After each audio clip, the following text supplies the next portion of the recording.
Assalamualaikum warahmatullahi wabarakatuh.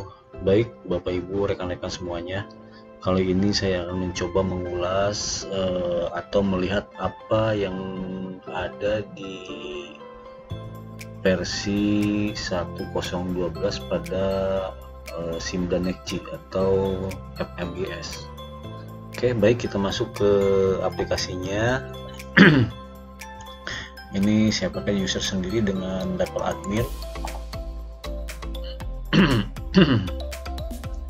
Oke, seperti biasa ini masuk ke dashboard, kemudian kita lihat apa sih yang ada di versi 1012. Nah, ini versi terbaru, sudah dilakukan 2 kali perbaikan dari versi utamanya, yaitu 1012 sudah ada 2 kali perbaikan, fix 1, hotfix 1 dan hotfix 2.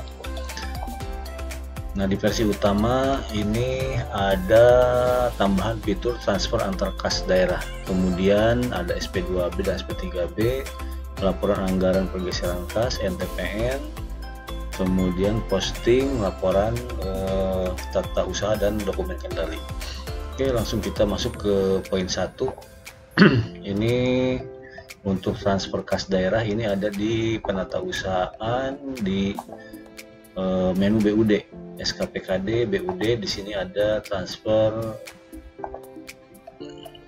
Nah, ini fungsinya untuk transfer antar rekening Kasda. Apabila rekan-rekan ada yang Kasdanya lebih dari 1 dan akan dilakukan mutasi dari Kasda yang satu ke Kasda yang lainnya, bisa memanfaatkan fitur tambah transfer Kasda. Nah, di sini ada uraiannya, ada keterangannya. Transfer antar bank Kasda tidak memvalidasi saldo Kasda pada masing-masing rekening, namun hanya informasi adanya pemindahan bukuan antar rekening. Seperti ini. Jadi formnya seperti ini. Seperti biasa kalau akan dilakukan transfer, ini dimasukkan nomor bukti transfernya. Nomor bukti transfer masukkan, kemudian tanggal transfernya dimasukkan, kemudian keterangannya, kemudian pilih sumber, bank sumber, artinya rekening Kasda yang pertama yang akan melakukan transfer. Kemudian bank tujuan, nah ini rekening Kasda yang kedua yang akan menerima dananya. Setelah itu masukkan nominalnya. Kebetulan di kami rekening Kasdanya disetting cuma 1, jadi tidak bisa disimulasikan, cuma intinya seperti itu. Oke, itu untuk poin 1. Kemudian kita lihat ke SP2B, SP3B, ini saya skip dulu. Kemudian ke poin 3. Poin 3 di sini ada laporan anggaran pergeseran. Nah, di versi sebelumnya untuk laporan anggaran pergeseran ini belum terlihat sebelum dan sesudahnya. Nah, di versi ini sudah diakomodir untuk anggaran pergeseran. Kita lihat masuk ke laporan peranggaran, masuk ke penganggaran PD, kemudian laporan. Di sini untuk melihat RKA-nya. Kita lihat contoh untuk yang salah satu dinas, ini dinas pendidikan.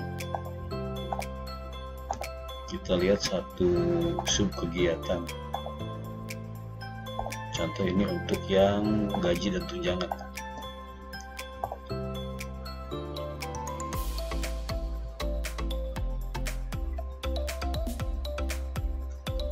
Nah, seperti ini hasilnya, jadi kelihatan bagus sebelum perubahan dan bagus setelah perubahan. Artinya kalau di saat pergeseran ini yang setelah pergeseran, jadi terlihat bertambah berkurangnya seperti ini.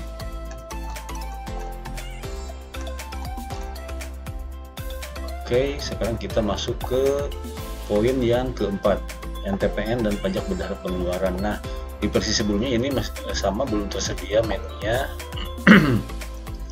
dimana saat penyetoran pajak kita tidak bisa input data NTPN. Nah, untuk versi sekarang di sini sudah diakomodir.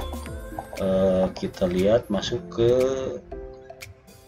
penatausahaan, kemudian SKPD, ada bendahara pengeluaran, di sini ada menu pajak.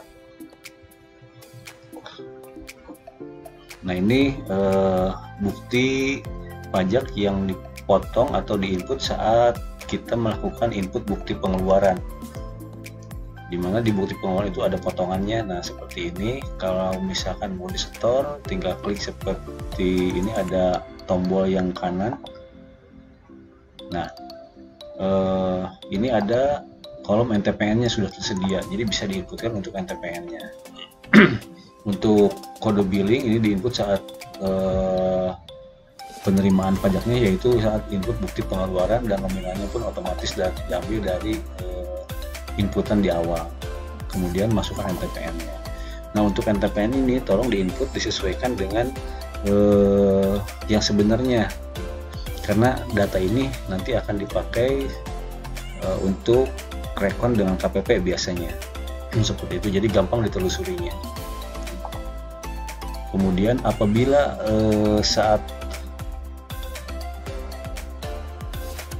waktu penyetoran pajak belum ada menu NTPN seperti ini contoh, nah belum ada NTPN, misalkan kita lihat contoh, ini udah ada NTPN-nya,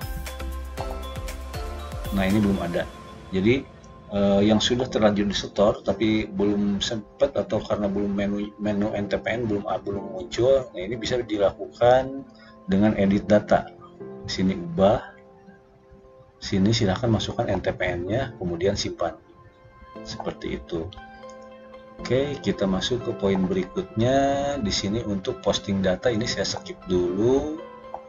Kita lihat di menu laporan. Nah untuk laporan tata usaha dan dokumen kendali ini sebetulnya di versi sebelumnya sudah ada, cuma kita lihat perubahannya seperti apa. Ini masuk ke poin 7 dan 8. Kita masuk ke laporan. Ada di menu laporan, SKPD, bendahara pengeluaran, dokumen kendali. Nah kalau saya lihat tambahan fiturnya hanya ada di sini di preview ini. Jadi sebelum dicetak ini kita bisa preview dulu. Contoh kita lihat. Nah sebelumnya ini hanya ada menu cetak, tapi dengan adanya fitur ini kita tanpa mencetak kita bisa melihat datanya dulu. Nah seperti ini, jadi terlihat di bawahnya ada dokumen kendali subkegiatan. Begitupun untuk yang rincian kendali subkegiatan. Cuma kalau untuk yang kartu kendali penyediaan dana ini masih dalam proses pengembangan. Kita lihat. Nah ini under construction. Seperti itu. Kemudian masuk ke yang tata usaha. Ini kita masuk ke laporan SKPD tata usaha. Ini jenis laporannya di sini sudah tersedia banyak, mulai dari register SPP sampai dengan daftar realisasi pembayaran kontrak. Nah, sama halnya dengan dokumen kendali, di perubahannya hanya ada di preview di sini. Kita lihat. Nah, seperti ini. Jadi register-registernya ada di bawahnya nih, di preview sebelum dicetak.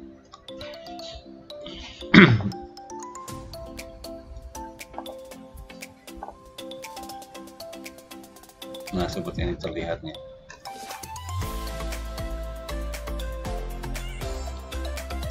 Oke, untuk transfer poin 1 sudah, poin 3 sudah, NTPN sudah, laporan sudah, dokumen kendali sudah.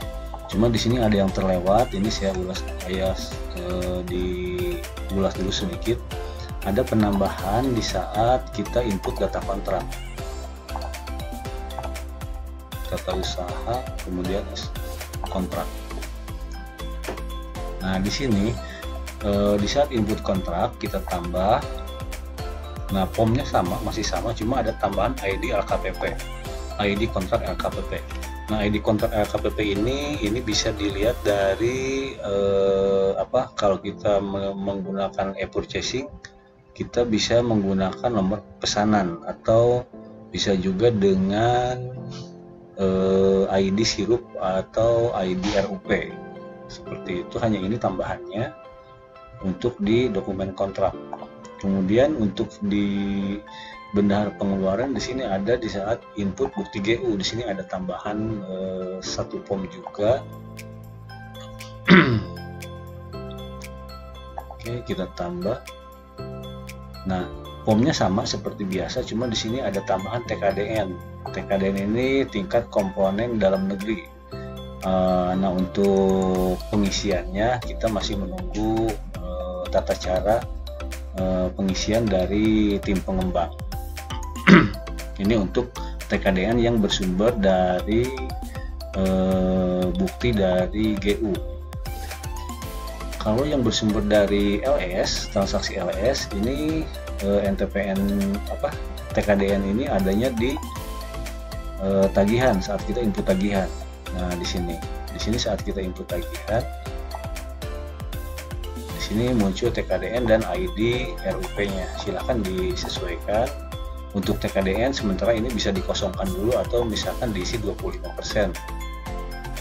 Seperti itu. Oke, mungkin Bapak Ibu itulah sekilas tentang fitur-fitur tambahan yang ada di versi 1012. Mudah-mudahan dengan ulasan ini bisa bermanfaat buat kita semuanya. Terima kasih. Assalamualaikum warahmatullahi wabarakatuh.